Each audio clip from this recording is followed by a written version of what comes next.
अभी हम लोग ध्यान में द्वार के इर्द गिर्द मंडरा रहे हैं, पर द्वार के सीध में टिक नहीं पा रहे हैं। सही?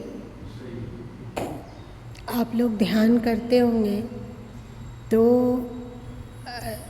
सुरति कांपती है। सुरति कांपती है मतलब कभी दाहिने, कभी बाएं, कभी दाहिने, कभी थोड़ी दूर में, कभी थोड़ा ऊंचा, कभी थोड़ा नीचा, ऐसे कांपती रहती है। आप लोगों में से किसको किसको ये अनुभव है? आप लोग को अनुभव है। आपको भी मौर्य जी? राम जी, आप ध्यान नहीं करते हैं? करते हैं। तो सुरति कांपती है, इसका अनुभव है? नारायण तेरा ध्यान करता है? जोर से बोलो।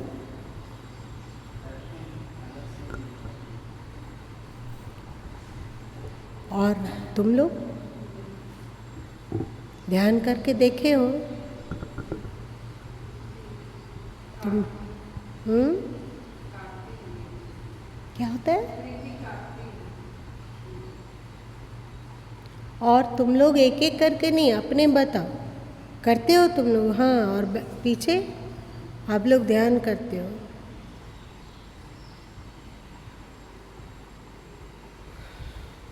ध्यान के साथ साथ जो अनिवार्य है, सतगुरु कबीर साहब ने जिसे 5 पाप कहा, हिंसा, चोरी, नारी पर, मिथ्या मतलब झूठ, झूठ बोलना, मद को पान, नशा लेना, याको कबहु न कीजे पांचों नरक निदान, ये त्याज्य है। और साथ साथ में ग्रहणीय क्या है, इस पर चर्चा करते हुए पतंजलि जी का हम लोग पंच यम और पंच नियम को मज़े से समझ सकते हैं। पंच यम क्या क्या है?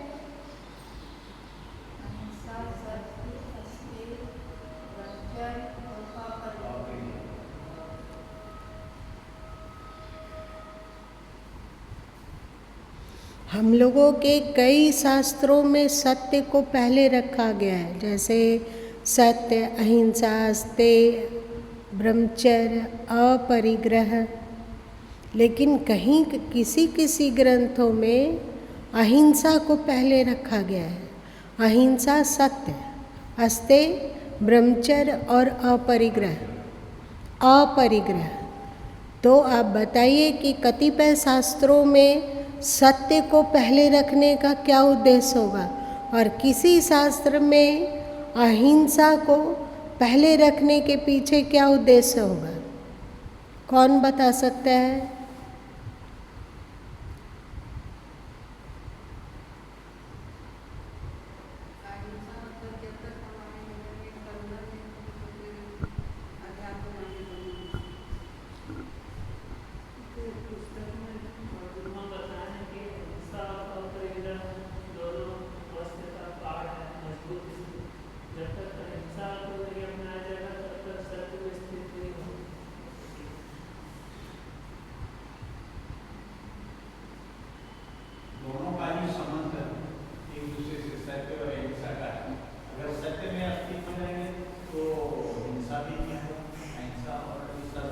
गुरु माँ ने अहिंसा को बहुत सूक्ष्मता पूर्वक कहा।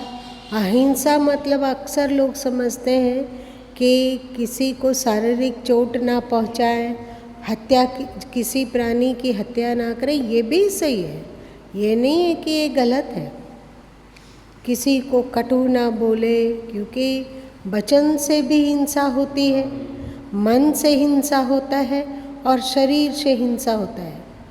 शरीर से हिंसा होना मतलब किसी को 2 थप्पड़ लगा दिए अथवा उसकी हत्या कर दिए, ये हिंसा है।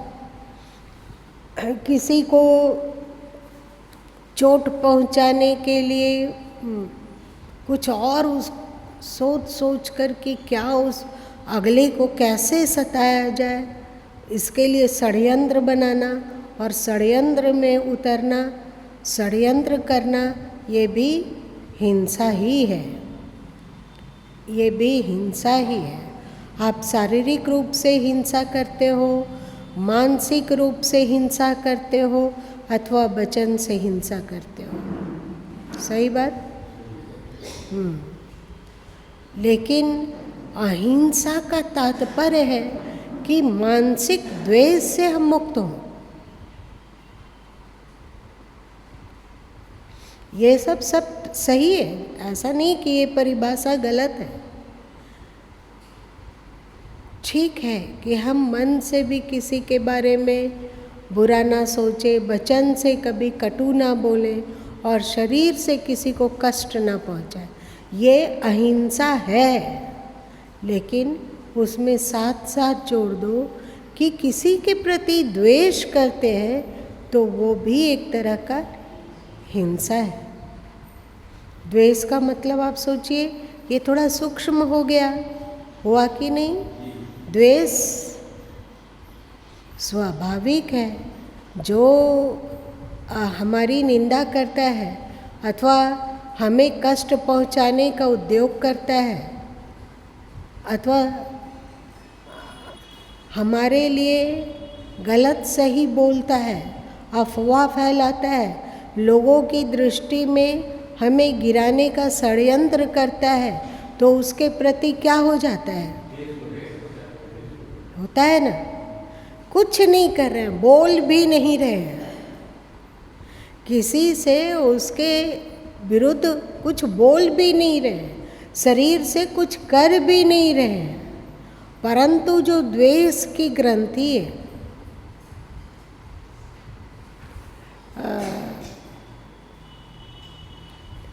आप बताओ किसे याद है ईश्वरंस जीव विनाशी, बताओ।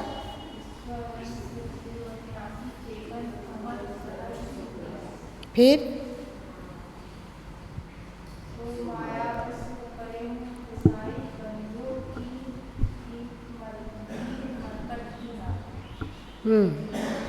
मायावश परे गोसाई।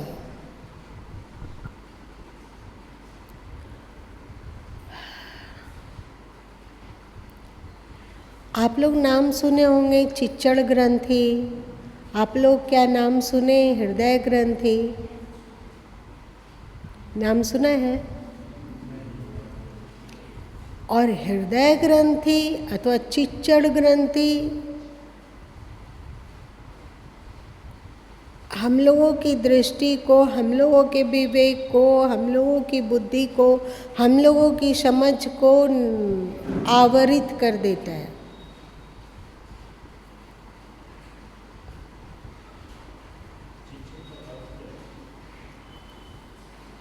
चिच्चड़ मतलब होता है चेतन का जड़ में बंध आसक्त होना।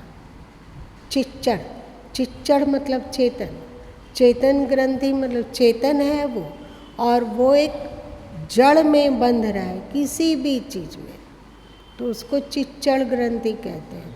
और एक इसी का पर्यायवाची में किसी किसी शास्त्र में उसे हृदय ग्रंथि भी कहा जाता है। और हृदय ग्रंथि का हृदय ग्रंथि में जो ग्रथित है हम लोग, उस बिल्डिंग का पिलर क्या है, राग और द्वेष।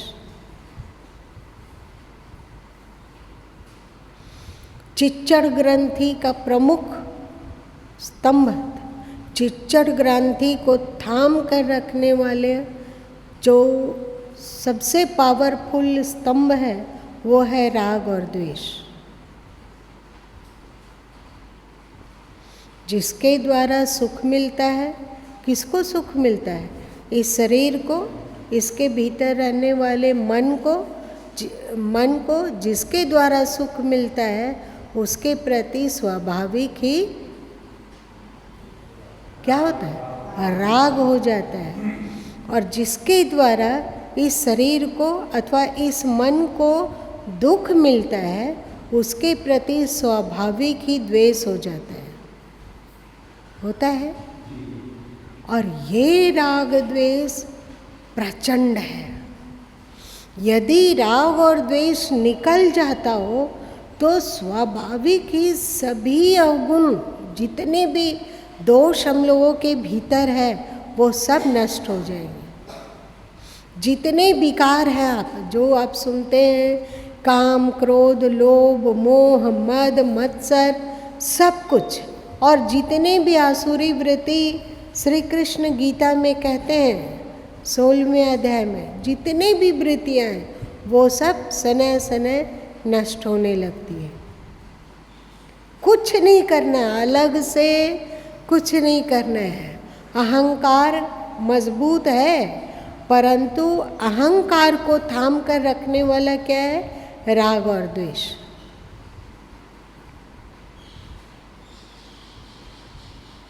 इसीलिए कतिपय शास्त्रों में सत्य के पहले ही अहिंसा को रख दिया। अहिंसा को आप साधिए तब आप सत्य की ओर अग्रसर हो पाएंगे। अहिंसा मतलब हो गया द्वेष से मुक्त। मोटा मोटी अहिंसा तो सभी वैष्णव पालन कर लेते हैं, करते हैं कि नहीं? जैन वैष्णव की तुलना में भी अधिक हिंसा से सावधान रहते हैं, है कि नहीं? वे लोग जमीन के नीचे का कंद भी नहीं खाते हैं। क्यों नहीं खाते हैं? क्योंकि जमीन के नीचे रहें, वो मिट्टी के संपर्क में रहें। पक्का है कि जमीन के अंदर सूक्ष्म अनेक जीवाणु उसमें होंगे, इसलिए वे जमीन के नीचे की चीज़ों को खाते ही नहीं। कंद को एकदम मांसाहार जैसा ही लगभग समझते हैं। जो अपने धर्म में स्थिर जैन हैं वे कंद नहीं खाते हैं। बाकी अभी तो थोड़ा जैसे आज के बच्चे हैं, आधुनिक लोग हैं, तो वे लोग कुछ कुछ खाते हैं। जैसे आलू खा लेते हैं, गाजर खाते हैं, मूली खा लेते हैं, और साथ साथ में बहुत सारे लोग जो युद्ध लोग हैं वे आज के समय में प्याज लहसुन भी खाते हैं, लेकिन फिर भी वे मांसाहार से अपने को बचा के रखते हैं। अधिकांशतः, सबके लिए नहीं कहा जा रहा, अधिकांशतः। और बहुत सारे हिंदू, लगभग 40% हिंदू मांसाहार नहीं लेते हैं। मतलब वे अपने आप को वैष्णव कहते हैं, अहिंसक कहते हैं, मांसाहार नहीं लेते हैं। इसका महत्व नहीं है, ऐसी बात नहीं है, ये बहुत कीमती है। हम लोग सही दिशा में कदम बढ़ा रहे हैं, परंतु उनमें फिर भी द्वेष तो रहता है ना। चाहे वैष्णव हिंदू हो, चाहे जैन हिंदू हो, उन लोग द्वेष से पूरी तरह से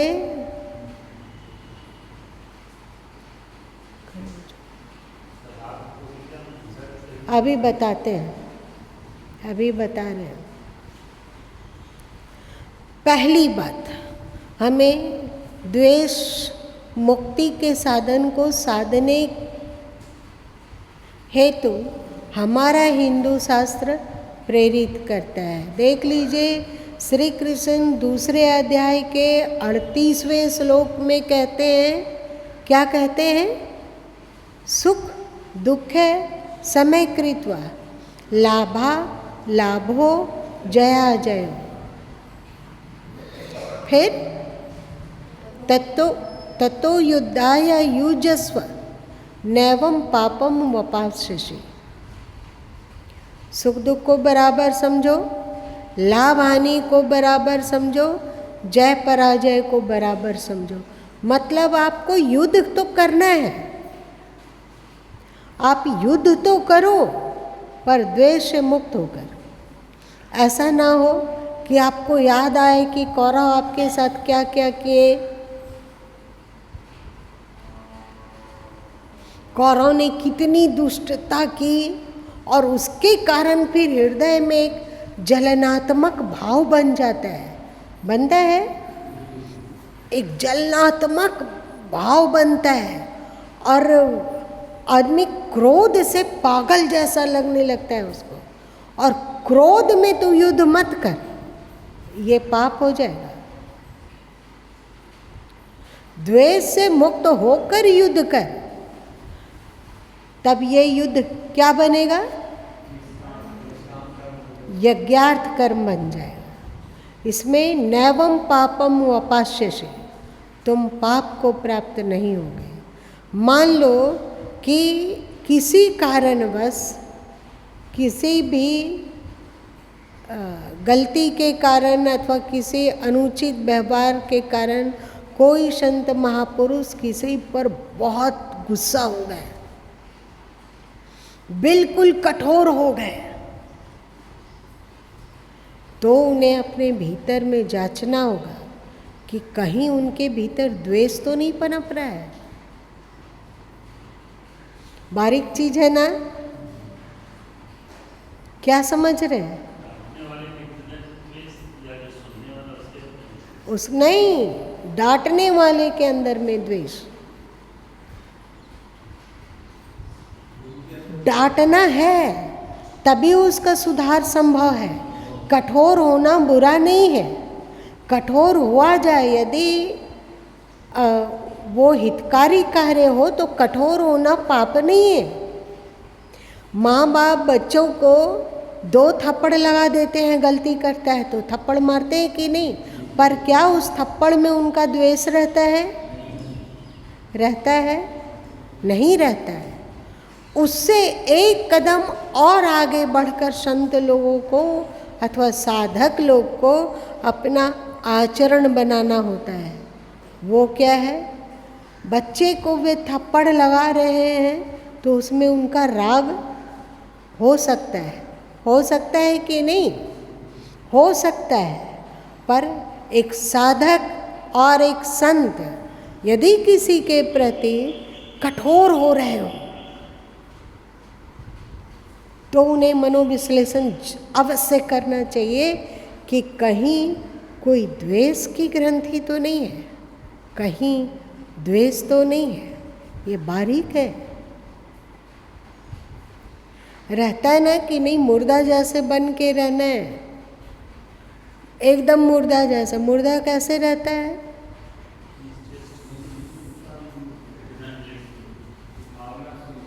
कोई भावना नहीं,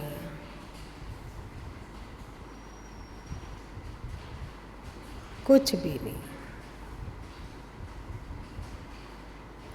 एक संत थे तो भिक्षाटन करके अपना जीवन निर्वाह किया करते थे। तो वे लोगों ने गौर किया कि ये व्यक्ति प्रतिदिन किसी महापुरुष का विग्रह वगैरह होता है ना, बीच बीच सड़क पर कहीं कहीं बना हुआ स्मृति चिन्ह, कहीं गांधी जी का, कहीं सुभाष जी का, तो कहीं किन्हीं और का। तो ऐसे ही बने हुए मूर्ति जो कि सड़क के किनारे बना हुआ है, वहाँ वे जाते और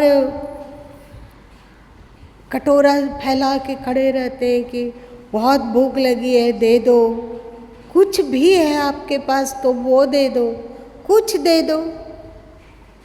सबको लगता है कि महात्मा जी थोड़ा पागल हो रहे हैं क्या।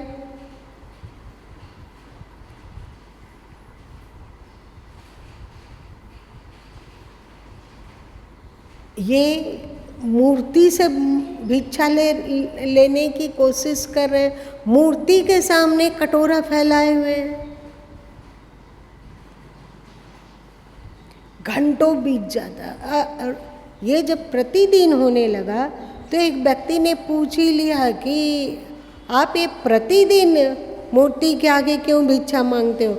सबको ही जानता है कि ये मूर्ति है, निर्जीव है, ये भिक्षा नहीं दे सकता है, तो आप इसके सामने क्यों गिड़गिड़ाते हैं? तो कहें तो वे बोले कि मैं भिक्षाटन लेने के लिए बहुत से घरों में जाता हूँ तो वो 4 बातें सुना देता है कि यंग है, जवान है, हट्टा कट्टा है, कमा के खा सकता था, आ गया कटोरा लेके भीख मांगने के लिए। और कड़वी कड़वी कितनी बातें बोलता है। आप लोग कभी नहीं बोले हो?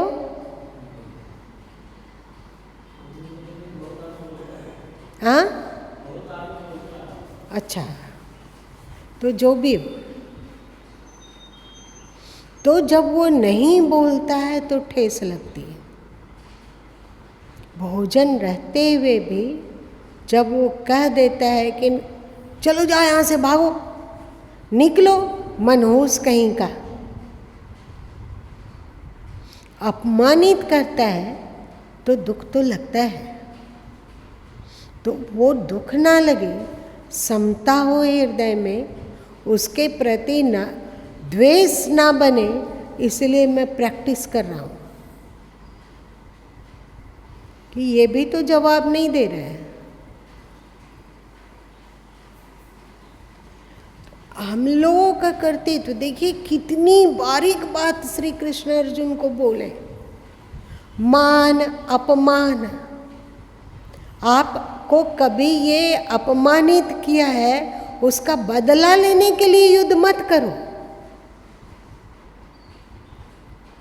तो फिर क्या करें? तो तुम ऐसा नहीं कि अपना खोया हुआ राज्य प्राप्त करने के लिए लाभालाभो, आई बात, लाभालाभो, लाभ क्या है कि हमारा जो छिना हुआ राज्य है वो हमें मिल जाएगा, ये लाभ होगा कि नहीं?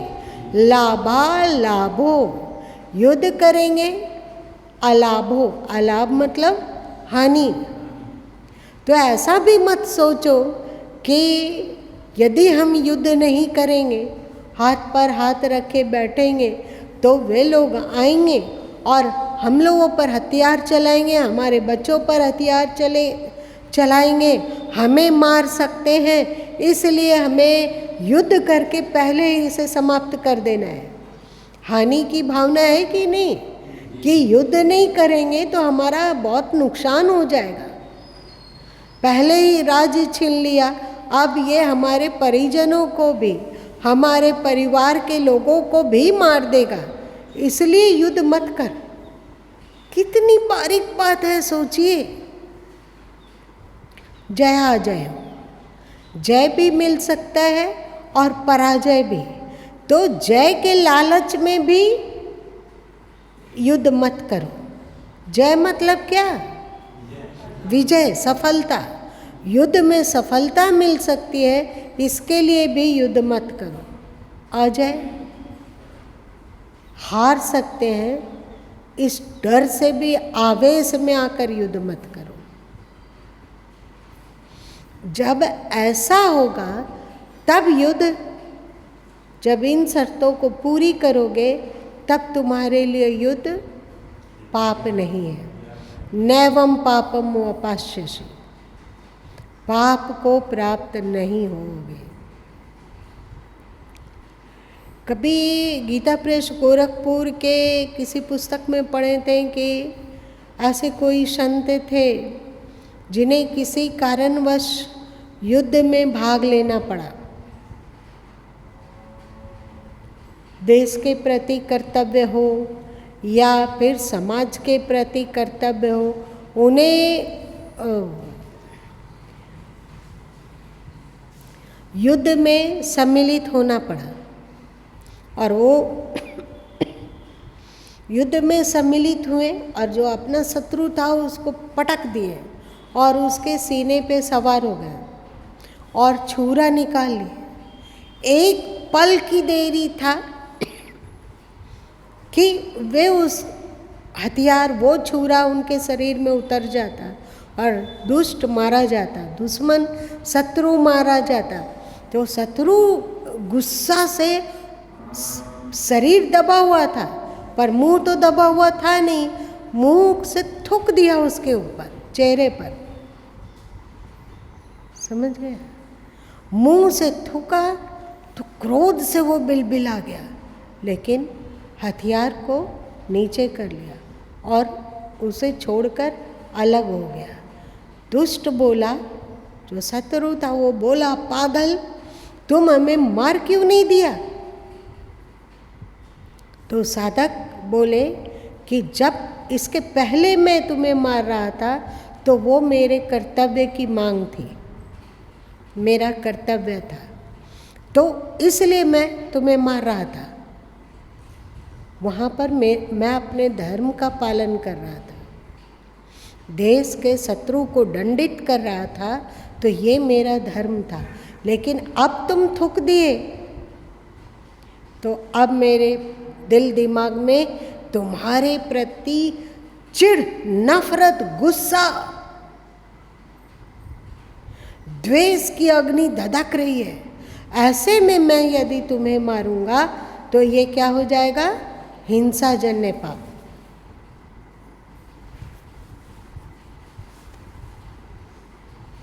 देश के शत्रुओं से लोहा लेना है, शत्रुओं से लोहा लेना है। यदि आवश्यकता पड़े तो युद्ध भी किया जा सकता है, परंतु वहाँ पर द्वेष ना हो।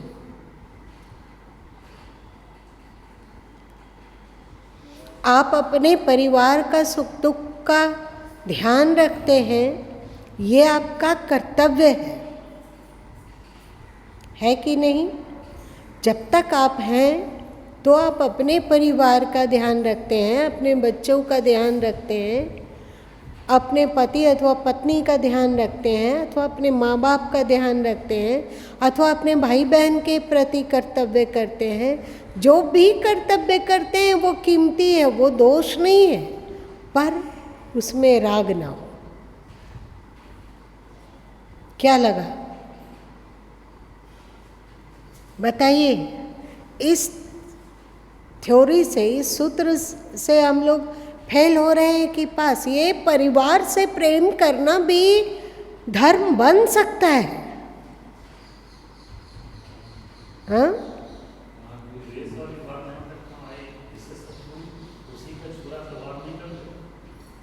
क्या? अगर वे एक पल में अपने दिमाग से द्वेष को हटा पाते हो, गुस्सा क्रोध को हटा पाते हो एक पल में, तो फिर वे चाकू से अपना वार कर सकते हैं।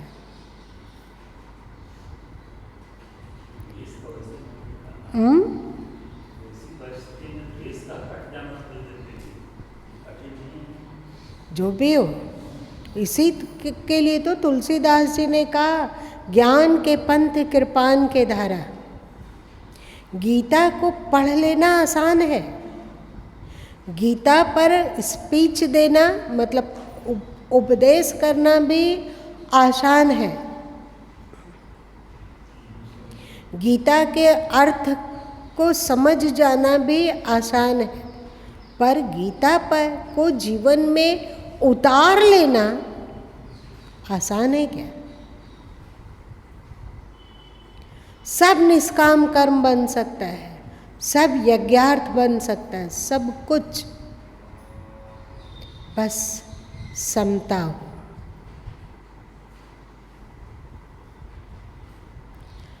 तो पंचयम के अंतर्गत पतंजलि जी ने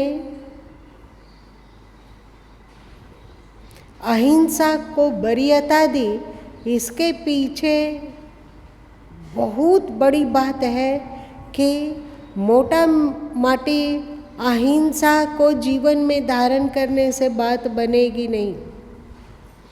द्वेष से मुक्त होना असली अहिंसा है, द्वेष से मुक्त होना असली अहिंसा है। और जब, हाँ बोलो।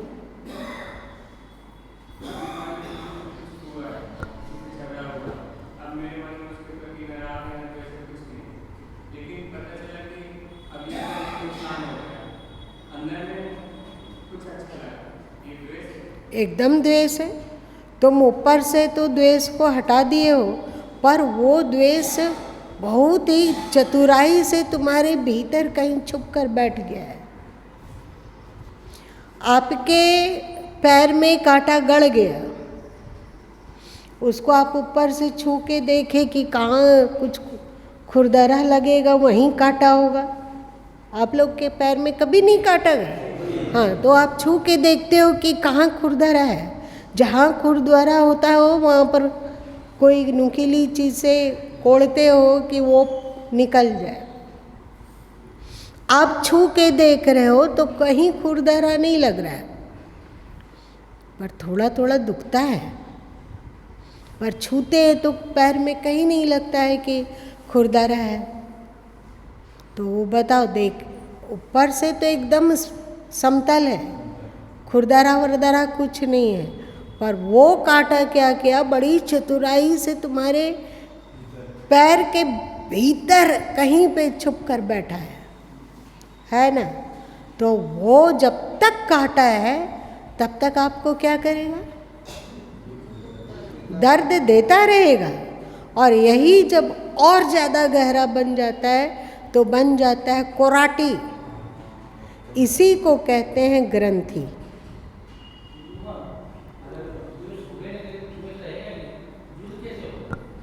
क्या बस हो गया? यही तो कहा जा रहा है कि द्वेष हो ही नहीं। यदि द्वेष नहीं होगा तो उसे कुछ, उसका कुछ अहित हो गया, आपके किए बिना उसका अहित हो गया। आप कुछ नहीं किए हैं, आप तमाशाबीन हैं, आप मात्र साक्षी हैं। उसको दुख मिला तो अंदर में अच्छा लगा, जैसा किया वैसा पाया। जस करनी तस भोगंता था, जैसी करनी वैसी भरनी। अच्छा तो लगता है, सही एकदम। मतलब वो द्वेष हमारे मन के गहराई में कहीं छुप कर बैठ गया। तो अब बताइए, यदि हम लोग मोटे अहिंसा का पालन करते हुए इस बारीक द्वेष से भी मुक्त हो जाएं तो हम लोग के जीवन में कितना प्रतिशत शांति आ जाएगी।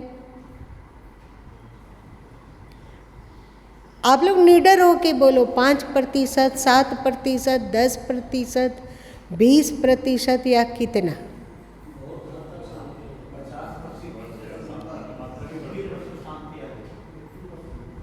50% आ जाएगी। तो पहले तो हम लोगों को यही साधना होगा। आसान है। मान लो कोई गाली देता हो, निंदा करता हो, दुष्प्रचार करता हो, असत्य बात लोगों के दिमाग में भरता हो और कहता हो कि नहीं ऐसा है वैसा है, ये है वो है। आश्रम के प्रति भी बहुत दुष्प्रचार करता हो अथवा यहाँ के लोगों के प्रति दुष्प्रचार करता हो, तो फिर आश्रमवासी के दिल में उसके प्रति द्वेष न होना सरल है? सरल नहीं। एक बात है, यदि फौजी जी राम जी की निंदा करते हो और बेमतलब झूठी सच्ची बातों का अफवाह फैलाते हो और लोगों के दिल में राम जी के प्रति नफरत भरते हो, तो हो सकता है कि अरुण जी फौजी जी से द्वेष नहीं करेंगे। संभव है? हो सकता है कि नहीं कि अरुण जी फौजी जी से द्वेष नहीं करेंगे, क्योंकि वहाँ तो स्वाभाविक है। हमसे हमारे प्रति तो ऐसा नहीं ना कह रहा है, बस हो गया हम द्वेष मुक्त हैं, हमें द्वेष होता ही कहाँ है, ऐसा हम लोग बोल सकते हैं कि नहीं? ये एकदम सरल है द्वेष को नहीं अद्वेषी बनना। लेकिन यदि कोई अरुण जी को बोलता हो, अरुण जी के लिए बोलता हो और अच्छी खासी बेबहियात का आलोचना करता हो जो कि सच भी नहीं है, तो क्या ऐसे में अद्वेषी हो पाना सरल है? बस हम लोग यहीं पे लगता है कि और अपने आप को सुधारना है, और अपने आप को गढ़ना है, और अपने आप को पावरफुल करना है। हाँ, आप कठोर होना हो, ऐसे दुष्प्रचार करने वाले के प्रति तो कठोर हुआ जा सकता है, ये गलत नहीं है। श्री कृष्ण ने गीता में स्पष्ट कहा कि उसके प्रति कठोर हुआ जा सकता है, लेकिन बिना द्वेष का। ये शर्त कितने लोग पूरी कर पाएंगे?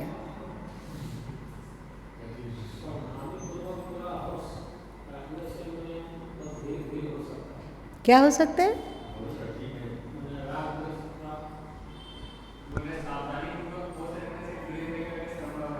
तो वही तो है, धीरे धीरे करके हम लोगों को कोशिश तो किया जा सकता है ना।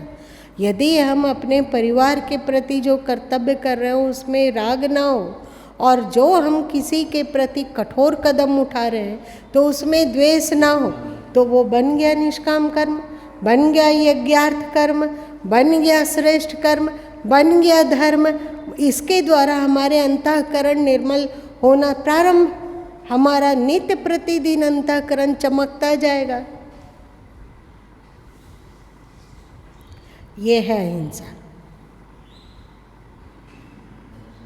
अब पता चला कि क्यों हमारे पूर्वजों ने, हमारे ऋषियों ने ये 5 यम, बहुत सारे शास्त्रों में आता है, पर कहीं सत्य पहले आता है, कहीं पहले अहिंसा आता है।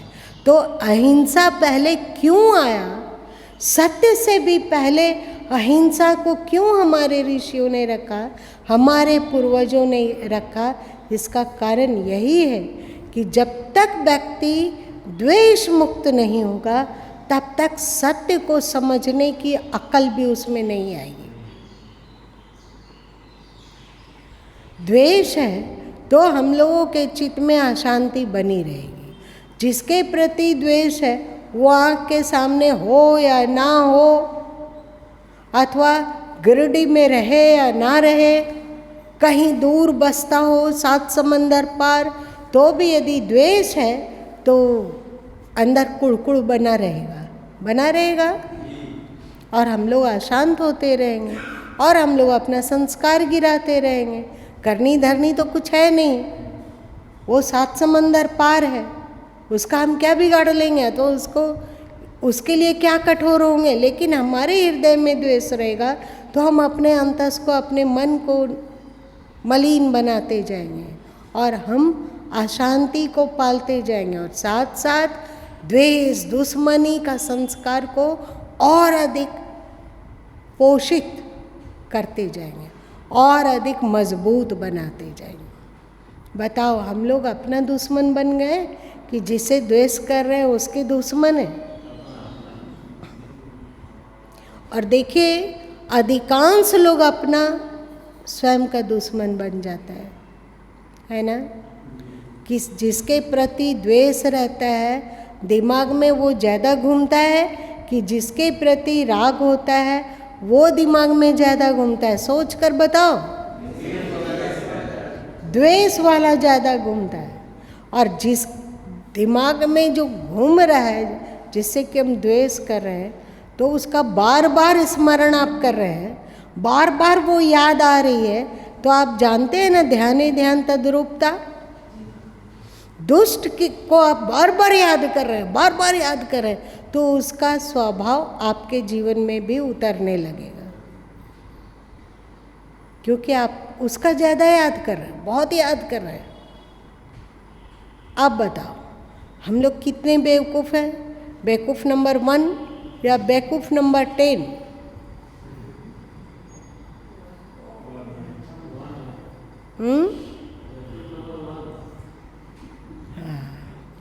इस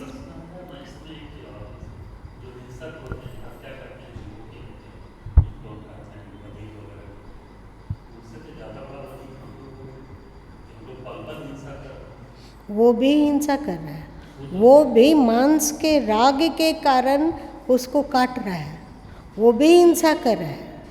पर हम लोग भी उस हिंसा से बचे हुए नहीं हैं। हम लोग भी सूक्ष्म हिंसा करते हैं, इसीलिए हाँ बोलो क्या।